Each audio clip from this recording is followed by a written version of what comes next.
was interested in the nonprofit side. And I also didn't feel comfortable endorsing any coin. So, because that just, it just didn't feel right. And so I said, well, what if there's a way we could do a DAO for philanthropy? And so in partnership with him, as well as an amazing DAO architect named Matt Markman, we brainstormed on, we built a white paper, and you can go to dao.biggreen.org and you can read the white paper, or the light paper. It's going to be turned into a white paper as we get to the end of this year. And the idea was to put decision-making power into the front lines of food justice. So we would go to nonprofits that are working in the front lines in Detroit or Atlanta or Newark or these tough communities and say to them, join this DAO. The way you join is you have to be funded. You have to receive funding. And once you receive funding, you get to vote on the people who then get funding after you. You can't vote on yourself. The nonprofits said, I mean, honestly, these are people without a Twitter account. It reminds me of working with farmers in 2004. They don't have a Twitter account. And I said, you got to have a Twitter account, even though that's not necessary for Web3. In the world of Web3, kind of have to, right? And and I said, and then you're going to have to set yourself up with a wallet so you can vote. And they're like, what do you mean by a wallet? You mean like the one I carry in my pocket? So the onboarding was amazing to teach these very BIPOC, interesting, food justice warriors who work with their hands in the soil to get onto a web browser and download MetaMask and learn what that is, just kind of grok what a Web3 wallet is, and then to explain to them the power that they actually have is something they've never had before, and it's real power. In fact, what's nice about Web3 is it's all written there. All the code is there. If you follow the rules and don't break the rules of the DAO, no one can take your vote away. You're a member of the DAO. It's decentralized autonomous organization. There's no one with central power. And that is just something that blew their minds. And so we launched it in Q4 of 2021.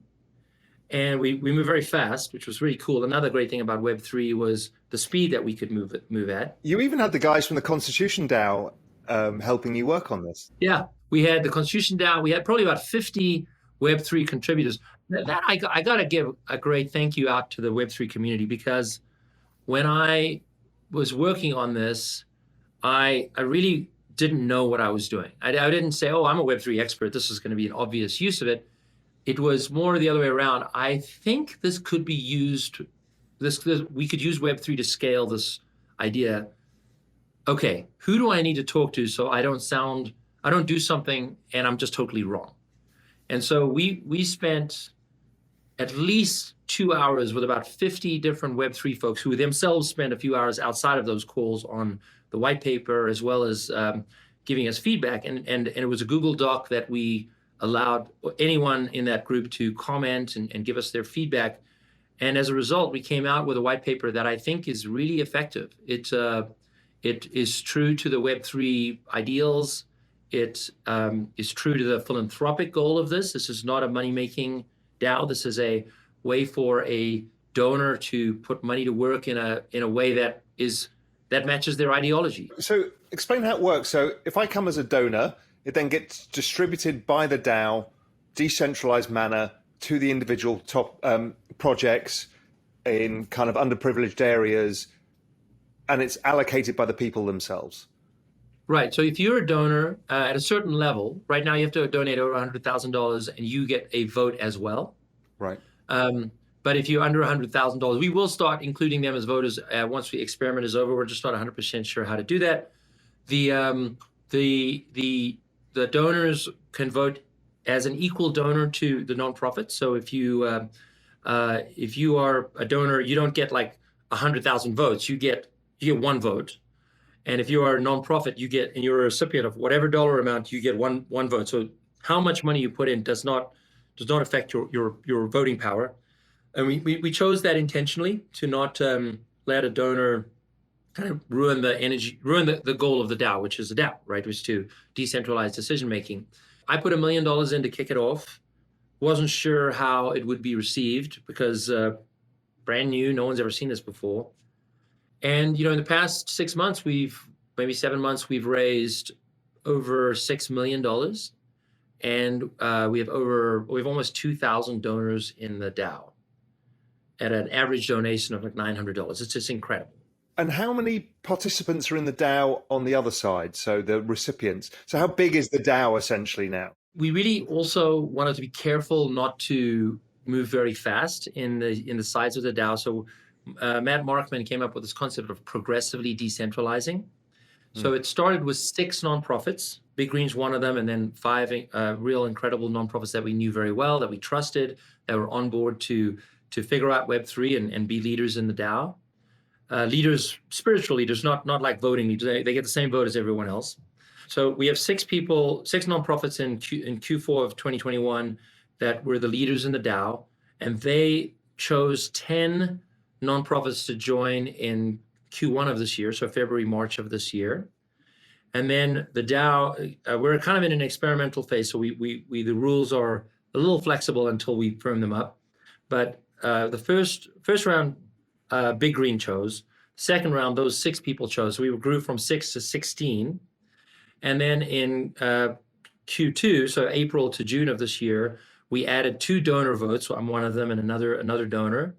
And the 18 of us, so 16 plus 2, voted on a pool of maybe 100 nonprofits that were asking for funding in food justice. We chose 36 of them. We used quadratic funding to do 1 round of votes, where it's a 2-week-long process where you can go in and do your vote. Oh, if it was up to me, I would give this amount of money to this nonprofit. I would use this much budget for this quarter. And then the system is called Ethelo, ETHELO. And what happens is it'll tell you, okay, great, you've put your vote in. Combined with all the other votes, here's where it kind of ends up. And now you can actually go back and change your vote. And so you have a full 2 weeks to collaborate over Discord between other voters. And it was a phenomenal community building exercise, because you're learning about not just of course the other voters, but the other potential nonprofits are also on the Discord. You can ask them questions, you get to know them. And so by the middle of June, we had decided on the recipients, and it was, I think we gave away about $720,000 to 36 nonprofits, so anywhere from $10,000 to $50,000 per nonprofit. It was honestly an experiment still. I would say that things broke several times. People were still struggling to be onboarded, and there's all these learning, growing pains, and yet everyone was super psyched. I mean, I don't know if you've ever done grant making at scale, but when you have 100 nonprofits that are asking you for funding, it would take you 1,000 hours to decide who gets what. And what we did was a crowdsourced approach with 18 of us deciding, and we definitely will spend a few hours on it, no question. But because they're in the Discord, because you could talk to them, there was a sort of a sense of trust between the nonprofits and the voters. We were able to do that without having to have this huge overhead that any foundation would have to have. And how does the reporting go back into the DAO structure? So the DAO makes the allocation of funds. Obviously, it wants to see some sort of ROI, whatever the metrics are for that, and whether the project was successful and the capital was used efficiently. How does that process work? Well, I think that's what's so beautiful about a DAO. So because we're decentralized, not only do we get regular communication over Discord between all the nonprofits, as the DAO grows, we are geographically dispersed. And so people who are doing work in Atlanta, a nonprofit, will have other members of the DAO in that same city. And so there'll be some on the ground review of the work, just anecdotally, because people will connect with each other. And then there'll be regular communication over Discord. And a nonprofit cannot ask for more funding in the same year. So 1 year from now, they might choose they want to ask for more funding, in which case they have to burn their token, and they can nominate themselves to receive more funding. And the Discord will be where the community will review their work. And the nonprofit can choose to put whatever they want up there. Oh, so to get a following year's funding, you need to have another token in the DAO, and the original one gets burnt. That's right. So you have to, and we believe that will be a way for the community to evaluate the nonprofit and decide whether or not they deserve another round of funding. Hey there, revolutionaries. Thank you for tuning in. For more content like this, head over to realvision.com/crypto and get unlimited access to the most brilliant minds in finance and crypto.